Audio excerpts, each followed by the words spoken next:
Hello बच्चों, मैं बिंदु चौधरी स्वागत करती हूँ आपका राजस्थान सरकार और वेदांता के CSR इनिशिएटिव ई कक्षा में, जिसके टेक्निकल पार्टनर हैं मिशन ज्ञान। बच्चों, हमारे शॉर्ट स्टोरीज का पोर्शन चल रहा है। हम इससे पहले अपनी एक और स्टोरी कवरअप कर चुके हैं, टुमारो। और टुमारो में हमने क्या देखा कि अलग 4 कैरेक्टर्स से समअप करके स्टोरी लिखी गई थी। बहुत ही शानदार स्टोरी थी। और अगर हम बात करें अपने आज के टॉपिक की, जी हाँ, एवलाइन जो है आज का टॉपिक। एवलिन के बारे में किसने लिखा है? Who is the story writer here? James Joyce sir हैं। जेम्स जॉयक सर की अगर हम बात करें तो ये वर्सेटाइल इमेज लिए हुए हैं। इनकी हम बात करें तो इनका हम क्या देखते हैं कि इनका जो वर्क है वो अपने आप में ही फेमस वर्क है, और इन्होंने कई सारे स्टोरीज, पोएट्री और सब कुछ को समअप किया है। Today in the first part we will read about James Joyce sir. Summary principal characters जो हैं उनकी बात करेंगे, हम क्रिटिकल कमेंट्स की बात करेंगे। इससे क्या होता है बच्चों कि हमें स्टोरी को इजीली रीड आउट करने में आसानी रहती है। First of all we are taking about the writer James Joyce sir. James Joyce was born on 2nd Feb 1882 in Rathgar, Ireland. Ireland में इनका बर्थ हुआ था। 1882 2 फेब को हुआ था। और अगर हम इनके बारे में देखें तो हम क्या जानते हैं? He was an Irish novelist. ये आयरिश नॉवलिस्ट थे, शॉर्ट स्टोरी राइटर थे एंड पोएट। अपने आप में इनके जो पोएट्री हैं फेमस पोएट्रीज में इंक्लूड होती हैं। Plus he was a teacher and literary critic. Teacher बहुत अच्छे थे, अपने सब्जेक्ट पे महारत हासिल थी। लिटरेरी क्रिटिक, अगर इनको हम क्रिटिकल अप्रिसिएशन के लिए लिटरेरी फॉर्म में लें तो हम क्या देखते हैं कि इनका जितने भी लिटरेरी क्रिटिक वर्क है वो बहुत ही शानदार है, बहुत ही अच्छा है। हम बात करते हैं तो और क्या देखते हैं इनके सर के बारे में? He contributed to the modernist avant-garde movement. एक मूवमेंट चला था एवेंट-गार्डे मूवमेंट, उसमें मॉडर्निस्ट के रूप में इन्होंने पार्टिसिपेट किया था and is regarded as one of the most influential and important writers of 20th century. और ये अपने आप में 20th सेंचुरी के सबसे अच्छे राइटरों में शुमार होते हैं। हम इनके काम को देखते हैं तो हमें क्या लगता है कि अगर किसी भी व्यक्ति विशेष को अपने आप में रिकॉग्नाइज करना है तो उसके कार्य को देखिए, और कार्य ही, वर्क ही उसे फेमस बनाता है। बंदा है नहीं है, लेकिन आप उसकी पर्सनैलिटी को देखिए कि हम उन्हें अभी भी रीड आउट कर रहे हैं। नेक्स्ट है James Joyce was a master of English language. English language के मास्टर कहे जाते हैं। एंड हिज लैंडमार्क बुक, इनकी एक फेमस बुक है Ulysses, which is often hailed as one of the finest novel ever written। Novel है Ulysses. अभी तक हम बात करें तो ऐसा नॉवल नहीं लिखा गया है। तो हम बात कर रहे हैं शॉर्ट स्टोरी की कि हम सर की शॉर्ट स्टोरी पढ़ रहे हैं, लेकिन हमने इसीलिए डिस्कशन में लिया राइटर को कि हमें इनका ओवरऑल डेवलपमेंट, ओवरऑल पर्सनैलिटी के बारे में रीड आउट करने का मौका मिलता है। His exploration of language and new literary forms showed not only his genius as a writer but spawned a fresh approach for novelists। जो और नॉवलिस्ट हैं, जो और नॉवेल्स लिखते हैं, उनके लिए इन्होंने बहुत ही अच्छा काम किया। ये अपने आप में जीनियस राइटर्स हैं, और जो न्यू नॉवलिस्ट हैं वो इनको इजीली अप्रोच करते हैं। क्यों करते हैं? इन्होंने कई लिटरेरी फॉर्म्स को भी शो किया था, डेवलप किया था। तो हम क्या देखते हैं जेम्स जॉयक सर के बारे में कि ये अपने आप में वर्सेटाइल इमेज लिए हुए पर्सन है। इनका जो वर्क है no doubt very important and very readable work to all of us. अगर हम बात करते हैं हमारे इसकी कि इनकी शॉर्ट स्टोरीज कौन कौन सी हैं, तो हम क्या देखते हैं? James Joyce other short stories are the dead, इन्होंने लिखा है। साथ में ही इन्होंने लिखा है एवलिन एंड अरबी। इसके अलावा इनके और अगर शॉर्ट स्टोरीज देखते हैं तो हम क्या देखते हैं, the sisters, the boarding house and many more. ये इनकी इम्पोर्टेंट राइटिंग्स हैं। इसके अलावा भी इन्होंने बहुत कुछ अपने आप में समावेश किया हुआ है। इनकी डेथ के बारे में हम बात करते हैं तो हम क्या देखते हैं, he died on 13 January 1941 in Zurich, Switzerland. Switzerland में इनका 1941 में इनकी डेथ हुई थी। तो यहाँ पे हमने अलग अलग इनके शॉर्ट स्टोरीज भी पढ़ी, कई सारी और शॉर्ट स्टोरीज इन्होंने कवर की हैं जिनको आप लेटर अलग अलग सिलेबस में, अलग अलग क्लासेस में कवर अप कर पा रहे होंगे। अगर हम बात करते हैं एवलिन की, तो एवलिन के जो प्रिंसिपल कैरेक्टर्स हैं हम सबसे पहले उनकी बात करते हैं ताकि स्टोरी इजीली रीड आउट हो जाएगी, आपको इजीली समझ में आ जाएगी। सबसे पहले हम बात करते हैं कैरेक्टर एवलिन हिल की।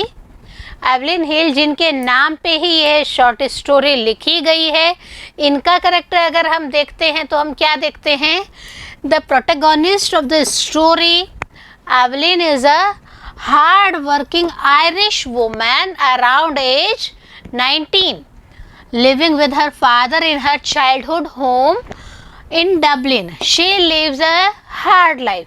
डबलिन में रहती थी, बहुत ही हार्ड लाइफ जी थी।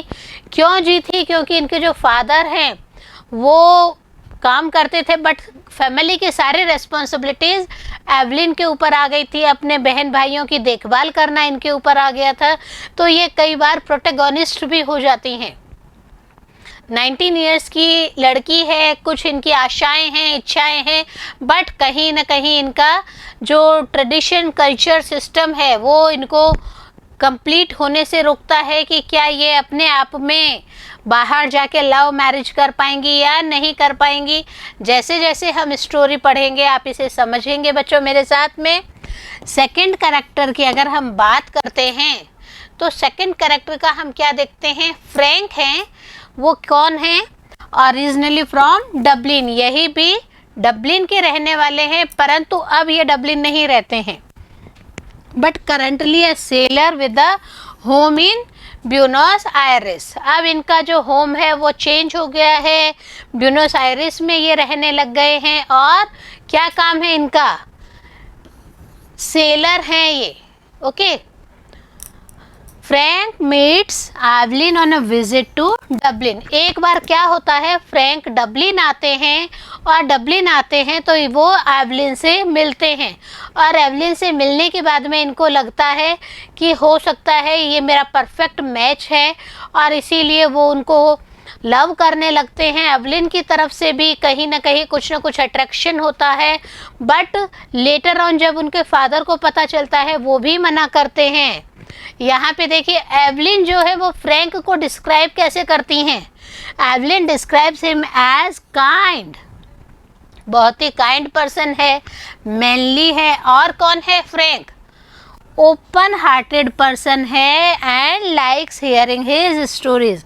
और एवलिन को जब भी मौका मिलता था वो फ्रैंक की स्टोरीज सुनने पसंद करती थी। उनको लगता था कि ये जो सेलिंग करते हैं, सेलर के रूप में ये इधर उधर जाते हैं, तो इनके पास में स्टोरीज़ का खजाना था, और एवलिन जैसे ही फ्रैंक के पास आती थी तो उनको नई नई स्टोरी सुनने को मिलती थी। नेक्स्ट कैरेक्टर की हम बात करते हैं तो हम क्या देखते हैं, एवलिन्स फादर। एवलिन के फादर का जो रोल है वो देखिएगा यहाँ पे। Eveline's father was abusive to her siblings and mother. Eveline के जो फादर हैं एवलिन के साथ, उसके बहन भाइयों के साथ, प्लस उनकी मदर के साथ में अच्छा बर्ताव नहीं करते हैं, बुरे बर्ताव के रूप में वो उन सबसे पेश आते हैं। But spared Evelyn when she was young since she was a girl. ये एवलिन को स्पेयर कर दिया था जब एवलिन बहुत ही छोटी थी। He used to go searching in the field for her. और वो कई बार क्या करते थे, फील्ड्स में सर्च आउट करने के लिए भी निकल जाते थे एवलिन के लिए। नेक्स्ट अगर हम बात करते हैं एवलिन के फादर के बाद में, तो हम बात करते हैं एवलिन की मदर। तो बच्चों मदर की बात करते हैं तो एक सॉफ्ट कॉर्नर आ जाता है, और यहाँ एवलिन के लिए स्पेशली सॉफ्ट कॉर्नर आ गया है। क्यों? पढ़िए मेरे साथ। Eveline's mother made a lot of sacrifices for her husband and family। Eveline की जो मदर है एक ऐसी लेडी के रूप में एस्टेब्लिश की गई है, उसका करेक्टर एक ऐसा करेक्टर के रूप में बनाया गया है जो पूरी फैमिली की तो हेल्प करती ही है, संग में वो अपने हस्बैंड और फैमिली के लिए बहुत ज़्यादा सेक्रीफाइसेस भी करती हैं। एंड अकॉर्डिंग टू एवलिन, और अगर हम एवलिन के रूप में, अगर एवलिन के नज़रिए से उनकी मदर को देखते हैं तो हम क्या देखते हैं? didn't receive respect from her peers and perhaps had a reputation for having a violent husband। इनके जो हस्बैंड हैं, एवलिन की मदर के हस्बैंड, इट मीन्स एवलिन के फादर जो हैं वो इनके लिए वायलेंट हस्बैंड के रूप में थे। बट आफ्टर ऑल अगर हम देखते हैं तो एवलिन की मदर की डेथ हो चुकी है, और एवलिन की मदर की जब डेथ हुई तो उन्होंने एवलिन को एक ही बात कही, एवलिन अब इस घर की जिम्मेदारी आपके ऊपर ही है, आप ही को इस घर को संभालना है और अपने छोटे बहन भाइयों की केयर करनी है। क्यों? क्योंकि वो अपने हस्बैंड का नेचर जानती थी। तो यहाँ पे हम एवलिन का जो सॉफ्ट कॉर्नर है, अपनी मदर जो कि एक्सपायर्ड हो चुकी हैं, मृत्यु को प्राप्त हो चुकी हैं, उनके लिए देखते हैं तो हम देखते हैं कि इनका जो रवैया है वो समथिंग डिफरेंट है। वो एक सॉफ्ट कॉर्नर लेती हैं और अपनी मदर की हर चीज़ को याद करती हैं। एक और हम चिल्ड्रंस के रूप में कई हैं बच्चे, उनकी बात करते हैं यहाँ पे। The relationship between Evelyn and the children she cares for is never stated. Evelyn का काम क्या होता था? वो बच्चों की केयर करती थी, एज अ केयर टेकर वो काम करती थी, और केयर टेकर के रूप में इन्होंने बच्चों को बहुत ही अच्छे से संभाला हुआ था। इट मीन्स हम कह सकते हैं कि एवलिन जो है वो अपने घर के लिए इनकम सोर्स भी बनाती थी, इनकम भी इकट्ठा वही करती थी, प्लस घर पे आके भी सारा मैनेजमेंट उन्हीं के हाथ में था। But she is their caretaker and she is in charge of feeding them and making sure that they go to school. Evelyn की यहाँ पे ड्यूटी दो ही थी, एक तो वो केयर टेकर के रूप में इन चिल्ड्रंस की हेल्प करती थी, प्लस उनका काम क्या था? वो ये चेक करें कि क्या बच्चे डेली स्कूल जा रहे हैं या नहीं जा रहे हैं। तो यहाँ पे as a caretaker childrens के रूप में भी इनको संभालना, चिल्ड्रंस को संभालने का काम भी एवलिन के द्वारा किया जा रहा था। एक और कैरेक्टर की हम बात करते हैं तो हम क्या देखते हैं? अर्नेस्ट। अर्नेस्ट जो हैं वो इनके ओल्डर ब्रदर होते हैं। इनकी अगर हम कंटिन्यू करें तो देखिए, Eveline's older brother who is now dead and was too grown up to play in the field with her and the other neighbor children when she was little। Evelyn के भाई होते हैं अर्नेस्ट। अर्नेस्ट जो है वो Evelyn और अपने दूसरे जो पड़ोसी थे उनके साथ में फील्ड में, इट मीन्स मैदानों में बहुत ज़्यादा खेलने के लिए जाते थे, और इनका जो अपने आप में अपनी बहन के प्रति झुकाव था वो बहुत ही अच्छा झुकाव था। वो बहुत ही अपन कह सकते हैं ना कि केयरिंग ब्रदर के रूप में थे। She mentions that Ernest had been her favourite, और इसीलिए एवलिन ने यह मेंशन भी किया कि जो अर्नेस्ट है वो उनके सबसे फेवरेट ब्रदर हैं। आपके अंदर भी यही खूबी होगी बच्चों। आप भी अपने 4 बहन भाई हैं, 2 बहन भाई हैं, तो आप देखते होंगे कि आपके जो ब्रदर या सिस्टर, हम लोग एक दूसरे की जो केयर करते हैं वही केयर सामने आती है, और उसी केयर में हम क्या देखते हैं कि वो एक दूसरे की बहुत ही ज़्यादा हेल्प करते हैं, केयर करते हैं, और यही चीज़ें याद भी आती हैं, यही चीज़ें हम सबको अच्छी भी लगती हैं, और हमें एक दूसरे की केयर भी करनी चाहिए।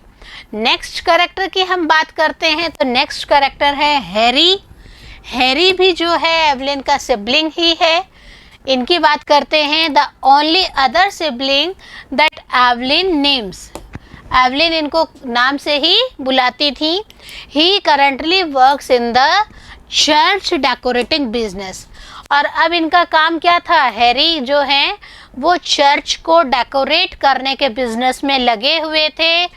And is usually away from Dublin, ज़्यादातर घर से बाहर ही रहते थे। In other parts of Ireland, और बाहर भी कहाँ रहते थे, डबलिन में नहीं रहते थे, आयरलैंड के ही अलग अलग भागों में ये जो है चर्च को डेकोरेट करने के लिए जाते रहते थे। He sends up money to Eveline's father, और ये एवलिन के फादर को कुछ अमाउंट भेजते रहते थे, और उसी अमाउंट को लेके जो एवलिन के फादर हैं वो फैमिली को देना प्लस अपने खर्चे उठाना काम करते थे। यहाँ पे एक और करैक्टर है जिसकी अगर हम बात करें तो वह करैक्टर है प्रिस्ट की। प्रिस्ट कौन होते हैं बच्चों? यस, टेल मी, पढ़िए मेरे साथ और फिर वापस मुझे बताइएगा कि प्रिस्ट कौन होते हैं। An old friend of Eveline's father, Eveline के फादर के पुराने दोस्त होते हैं। His picture is currently on their wall, और उनकी जो पिक्चर है, फोटो है, वो उनकी वॉल पे, दीवार पे लगी हुई है। Her father routinely shows the photo to visitors explaining that the priest is in Melbourne now.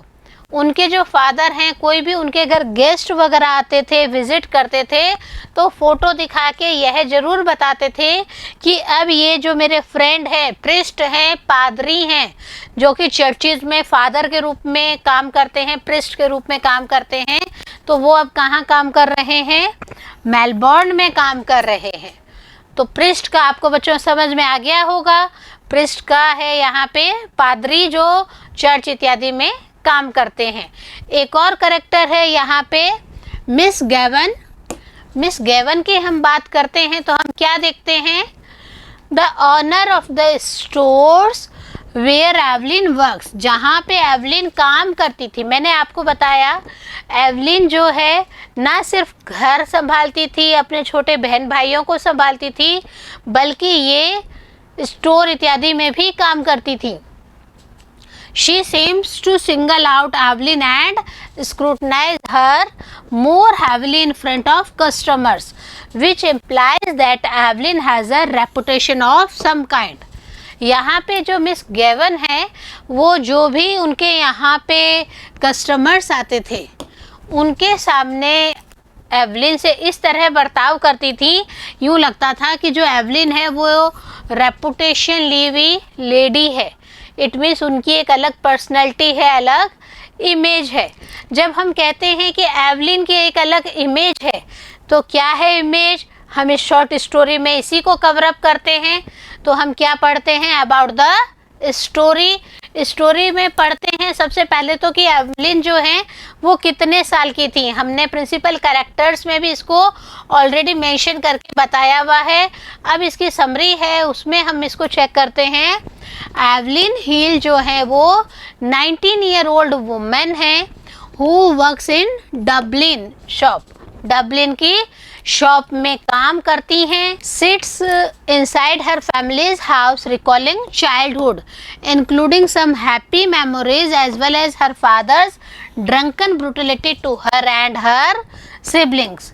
यहाँ पे जब वो बात करती हैं तो वो जब भी इनसाइड हाउस में, फैमिली हाउस में बैठी रहती हैं, तो वो कई बार अपने बचपन को भी जीती हैं। वो क्या याद करती हैं कि उनके जो फादर हैं वो बहुत ही, अगर हम फादर की बात करते हैं तो एक ड्रंकन फादर हैं जो कि ब्रूटलिटी से, बहुत ही गलत तरीके से एवलिन और इसके जो सिबलिंग्स हैं, बहन भाई हैं, उनके संग बहुत ही गलत तरीके से बर्ताव करते थे। Evelyn thinks about people she has known who have either left Ireland, for example a priest who has traveled to Melbourne। यहाँ पे देखिए हम बात करते हैं और died her mother and her brother Ernest। यहाँ पे अगर हम बात करते हैं एवलिन की, तो एवलिन जो है वो बहुत ज़्यादा सोचती हैं। क्या सोचती हैं? उन लोगों के बारे में सोचती हैं जो उनको छोड़ के चले गए हैं। सबसे पहले वो प्रिस्ट को याद करती हैं। प्रिस्ट जो अब उन्हें छोड़ के कहाँ चले गए हैं? मेलबर्न चले गए हैं। इसके अलावा वो अपनी मदर को याद करती हैं। उनकी मदर जो हैं वो डेथ हो चुकी है उनकी। साथ में ही एक जो उनके ब्रदर हैं अर्नेस्ट, उनकी भी डेथ हो चुकी है। तो इनको जब भी वो खाली होती थी तो वो इनको याद करती थी कि देखिए प्रिस्ट जो हैं वो अब डबलिन छोड़ के मेलबर्न शिफ्ट हो गए हैं, वहाँ पे एज अ प्रिस्ट वो चर्च में काम करने लग गए हैं। बट मेरी मदर और मेरे जो ब्रदर है अर्नेस्ट, उनकी तो डेथ हो चुकी हैं और वो उनकी जितनी भी अच्छाइयाँ हैं, आपको पता है अर्नेस्ट के साथ में एवलिन के बहुत ही सुखद क्षण बीते थे। उनकी जो मदर है वो एज अ केयरिंग मदर थी, जो अपने खुद की अर्निंग करके अपने बच्चों को पालती पोसती थी। तो एवलिन उनकी इमेज को भी बहुत अच्छे से याद करती रहती हैं। End of her plans to leave the country with a man named Frank. और यहीं पे देखिए जब ये बात करती है प्रिस्ट की कि मेलबर्न शिफ्ट हो गए हैं, जब ये अपने मदर और भाई अर्नेस्ट की बात करती हैं कि उनकी तो डेथ हो चुकी है, उसी टाइम बिंग में ये एक और प्लानिंग कर रही होती हैं। क्या प्लानिंग कर रही होती हैं कि मुझे भी अपना एक प्लान डिसाइड करना है।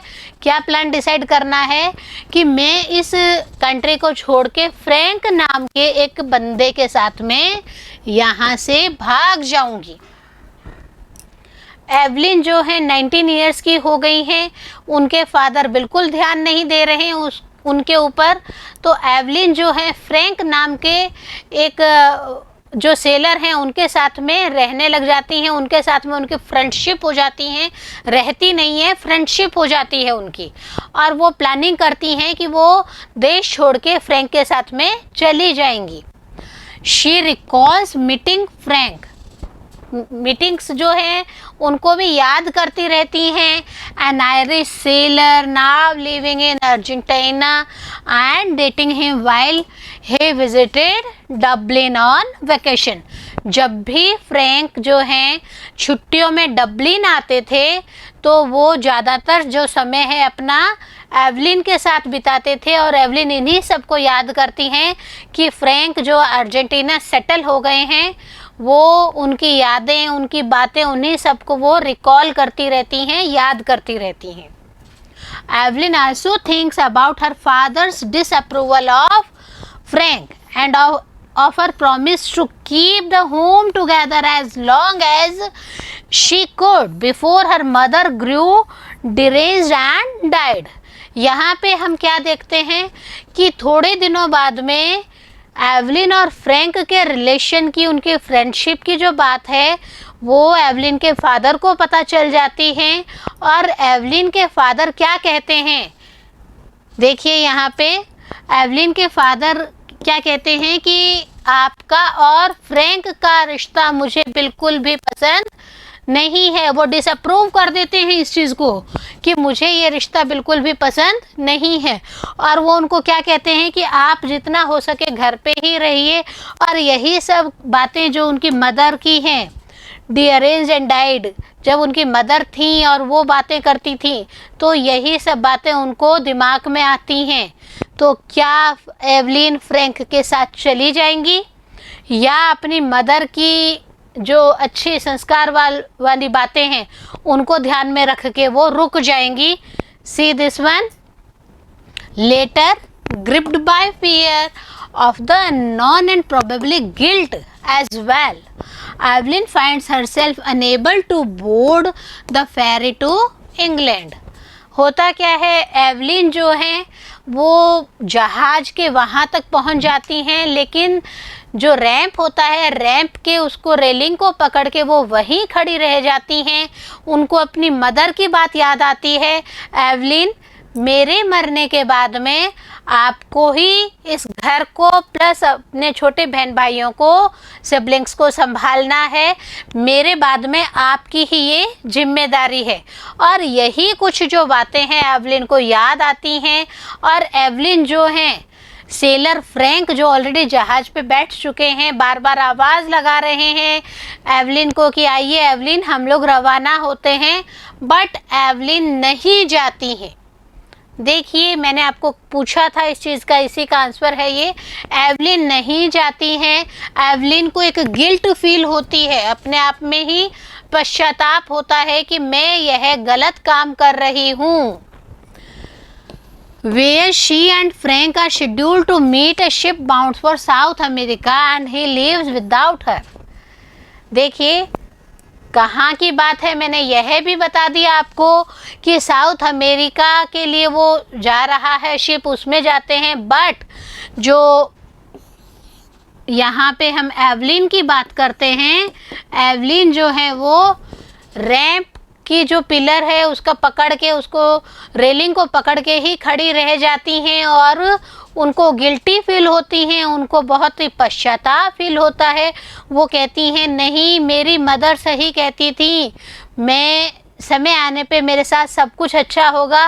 और वो कई बार अपने फादर की बातें भी याद करती थी कि जब उनके फादर शराब पिए हुए नहीं होते थे, जब उनके फादर क्रूर नहीं होते थे, तब उनके फादर उनके साथ खेलते भी थे, उनके संग अच्छी यादें भी उनकी समाहित थी। तो यही सब जो हैं वो एवलिन के मन में गिल्ट पैदा करते हैं और एवलिन तो वहीं रह जाती हैं और जो फ्रैंक हैं वो उनको छोड़ के वहाँ से चले जाते हैं। तो हम यहाँ पे देख रहे हैं अबाउट द स्टोरी। आपको स्टोरी समझ में आई, इसके कैरेक्टर समझ में आए, हम इसे एनालाइज करते हैं बच्चों। एनालिसिस करते हैं तो हम क्या देखते हैं, दो short and easy to read, this story is devastating, possibly the most powerful in the book.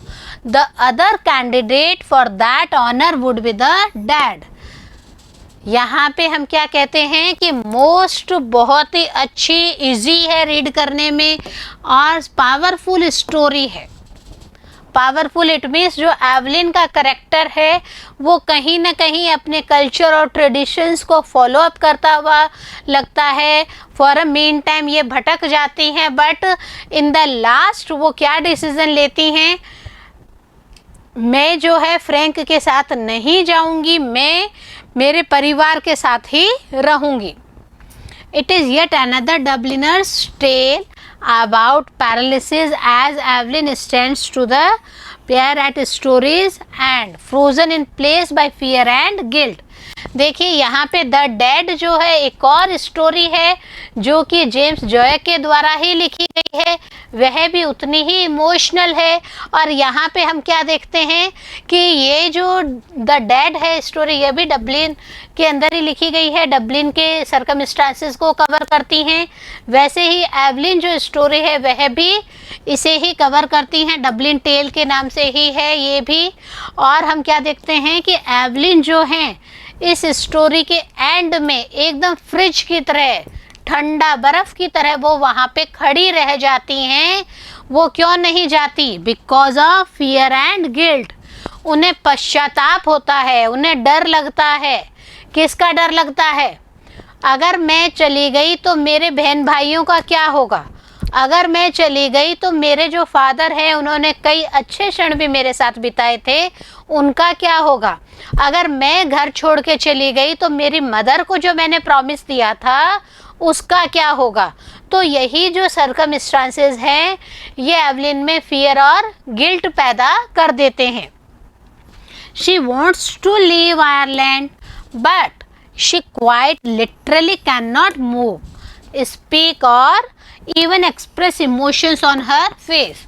होता क्या है, वो जो कंडीशन होती हैं, सेलर फ्रैंक है वो उन्हें आवाज़ लगा रहे हैं बट एवलिन नहीं जा रही। उस कंडीशन में हम क्या देखते हैं, लिटरली वो वहाँ से बिल्कुल भी नहीं जाना चाहती, वो मूव ही नहीं करती, अपना हाथ ही रेलिंग से नहीं छोड़ती हैं, वो कोई भी शब्द नहीं निकाल पाती हैं अपने मुंह से, किसी भी तरह का एक्सप्रेशन उनके मुंह पे नहीं आ पाता है।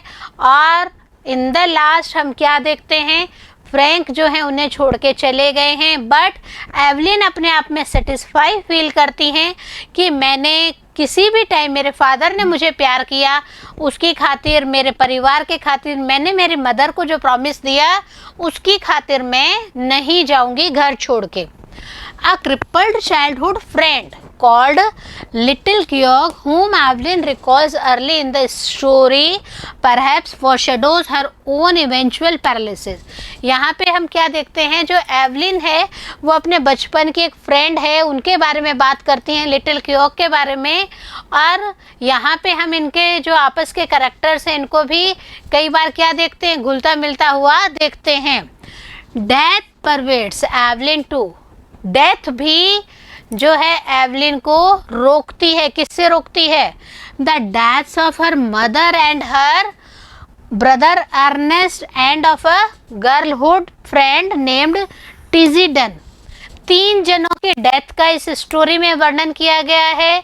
एवलिन की मदर की डेथ का वर्णन किया गया है, इनके ब्रदर है अर्नेस्ट, उनका डेथ का वर्णन किया गया है. साथ ही हम क्या देखते हैं, टीजी डन जो हैं उनकी भी गर्लहुड में ही, बचपने में ही उनकी भी डेथ हो जाती हैं. तो यही सब जो चीज़ें हैं वो उनके दिमाग में रिकॉल करती हैं, मेरे भाई कितने अच्छे थे, मेरी मदर जो हैं उन्होंने कितना सेक्रीफाइस किया, परंतु वो घर छोड़ के नहीं गई. And of course Evelyn fears her own death. Evelyn को अपनी डेथ से भी डर लगने लग गया था. He would drone her. She thinks of Frank define logic. देखिए यहाँ पे अगर हम एवलिन की बात करें, वो फ्रैंक को पसंद तो करती थी, परंतु वो फ्रैंक के बारे में क्या सोचती थी कि हो सकता है फ्रैंक ही मुझे समुद्र में डुबो दे. और ये सब जो उनका डर है ये उनको लॉजिक भी लगता है, क्योंकि friendship is another thing but marriage is totally a different thing. तो यहाँ पे हम क्या देखते हैं, एवलिन जो है वो इन सब चीज़ों से फियर करती हैं. साथ ही हम क्या देखते हैं, perhaps she unconsciously associates her fiancés with the other man in her life, her brutal father. यहाँ पे एक और करेक्टर जो उनके फादर का करेक्टर होता है, जिसको हम कह सकते हैं कि सही करेक्टर नहीं है अपनी फैमिली के लिए, अपनी मैडम के लिए, मिसेस के लिए एंड अपने चिल्ड्रंस के लिए. तो इन फादर के करेक्टर से भी कहीं ना कहीं एवलिन जो है वो खौफ खाती हैं. As usual Jack holds the Catholic church and England accountable albeit subtly. होता क्या है, यहाँ पे वर्णन करते वक्त भी जो जॉयस हैं वो क्या करते हैं, जोसेफ जैक, वो कैथोलिक चर्च के बारे में बात करते हैं, इंग्लैंड के बारे में बात करते हैं. यद्यपि वो कई चीज़ों को समावेश करते हैं पर इन सबको इंक्लूड भी वो ज़रूर करते हैं. दो Eveline's father cries of damned Italians coming over here. जो एवलिन के फादर हैं वो क्या कहते हैं, damned Italians coming over here, जो इटालियंस है वो यहाँ पे आके रहने लग जाते हैं, is of course irrational. It reminds the reader of the seat of the church's power in Rome. Rome की बात करें, रोम में जो चर्च है वहाँ की जो उठापटक है उसकी बात करते हैं, रिलीजन्स की हम बात करते हैं, रिलीजियस लेवल पे हम देखते हैं तो भी हम क्या देखते हैं, एनालाइज करते वक्त कि कई जगह पे जो एवलिन के फादर हैं वो इन चीज़ों को अपोज करते हैं. And the way that power affects even distant Ireland. और यही सब से वो आयरलैंड की जो आबादी होती है वहाँ पे इटालियंस का आना या चर्चिज़ के बारे में बात करते हैं तो वो कई बार गलत डिसीजन लेते हैं, उनको वो फ्रस्ट्रेटेड रह जाते हैं कई बार. तो हम एनालाइज में जब करेक्टर देखते हैं एवलिन के फादर का तो हम क्या देखते हैं, he is a brutal husband and father. Note that Eveline's dockside paralysis is preceded by a prayer. इनकी जो डॉक्साइड पैरालिसिस है उसमें एक प्रेयर लिखी गई है, क्या है, to God to direct her, to show her what was her duty, and that a bell like a church bell clanks upon her heart as Frank grabs her hand in vain at story's end.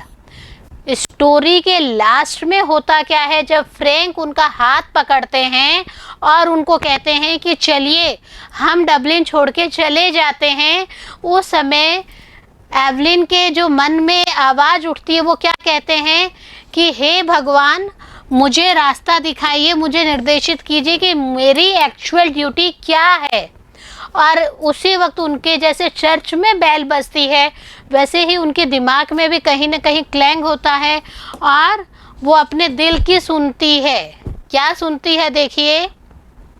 Also be aware that like contemporary airline passengers flying first to a hub airport before boarding planes for their final destinations, Irish travelers for South America at the turn of the 20th century had to travel first by ferry to Liverpool England. ये काफ़ी लंबा जो बात है उनको दिमाग में सोचती हैं, उनके बारे में बात करती हैं और कहीं ना कहीं अल्टीमेटली इनका जो फियर है वो क्या है कि फ्रैंक उन्हें धोखा ना दे दे, फ्रैंक उन्हें समुद्र में ना डुबो दे। Neighbours named the Waters have gone back to England. उनके जो नेबर हैं वो भी इंग्लैंड वापस चले जाते हैं। But Evelyn is incapable of straying even that far from home, much less across the Atlantic. और एवलिन का जो डर है, सारे सर्कमस्टेंसेस एवलिन देख लेती हैं, सारी चीज़ों को ऑब्जर्व कर लेती हैं, लेकिन एवलिन क्या कहती हैं, मैं नहीं जाऊंगी। और यही जो इनका डिसीज़न है ये अपने आप में इनको फर्म डिसीज़न के रूप में होता है और फ्रैंक इनको छोड़ के चले जाते हैं। आपको बच्चों स्टोरी समझ में आई होगी, आप इसका थीम समझ पा रहे होंगे। एक ऐसी बच्ची, एक ऐसी 19 साल की लड़की का कैरेक्टर एवलिन है जो सामाजिकता में बंधी हुई है। आफ्टर ऑल उनके फादर जो हैं वो भले ही उन्हें सपोर्ट नहीं करते हैं, उन्हें घर के लिए एज अ अर्निंग मेंबर भी काम करना पड़ता है और केयर टेकर के रूप में भी काम करना पड़ता है। सारी सर्कमस्टेंसेस को देखते हैं तो उनको अपनी मदर की बात भी याद आती है, उनको गॉड के लिए भी लगता है कि गॉड मुझे सही रास्ता दिखाइए। तो सही रास्ता यही है इसमें कि एवलिन जो है वो फ्रैंक के साथ नहीं जाती हैं। बच्चों कैसी लगी आपको स्टोरी? होप आपको स्टोरी समझ में आई होगी। इसे रीड आउट करें और इसे बार बार रीड आउट करके अपने प्रैक्टिस में लें, बिकॉज नेक्स्ट पार्ट में हम शॉर्ट क्वेश्चन आंसर्स को कवर करेंगे। तब तक बने रहिए बिंदु के साथ। नमस्कार।